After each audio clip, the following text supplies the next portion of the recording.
Você precisa investir em fundos imobiliários em 2023. E é claro que para te falar sobre isso, antes eu preciso te dizer o que são os fundos imobiliários. É uma maneira que a gente tem conhecido no Brasil como renda variável.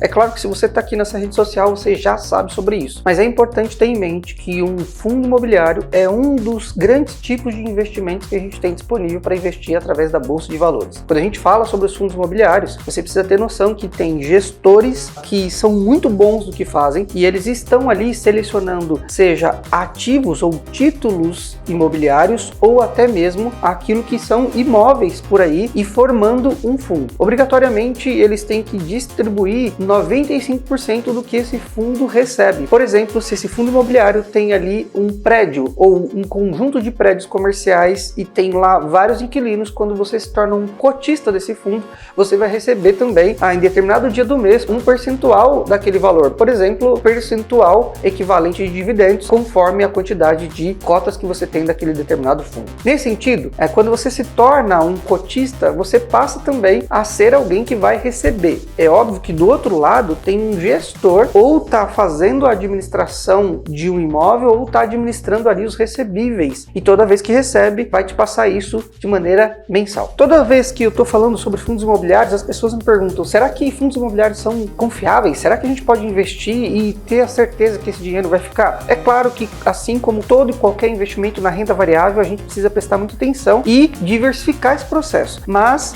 a primeira coisa que eu diria para você é: sim, os fundos imobiliários são confiáveis, e é claro que com uma boa filosofia de investimento, bom método, escolhendo aí, selecionando bons ativos de fundos imobiliários, a gente vai conseguir ter uma boa segurança. Nesse sentido, existe o risco inerente na renda variável? Sim, existe. Nós não queremos que esses fundos imobiliários não estejam em um contexto de risco, senão a gente tiraria eles, obviamente, do contexto de renda variável. Mas, nesse caso, tendo um risco, a gente precisa aprender a gerenciar esse risco. Então, óbvio, toda vez que você está investindo e não sabe o que você está fazendo, provavelmente você vai perder dinheiro. Nesse caso, se você souber o que está fazendo, os fundos imobiliários são sim super seguros. Eu poderia apresentar para você várias características para escolher um bom fundo imobiliário, como eu acabei de dizer. Mas uma outra que eu colocaria para você é justamente a realidade de avaliar se o tipo que você está escolhendo ali para sua carteira, ele paga bons dividendos. Para mim, este não é o principal, mas é um bom indicador que eu sempre observo ao selecionar fundos imobiliários. É óbvio, não se olha apenas isso, mas esse é um dos critérios que a gente leva em consideração, porque é justamente isso que faz com que a gente receba todos os meses um bom pagamento.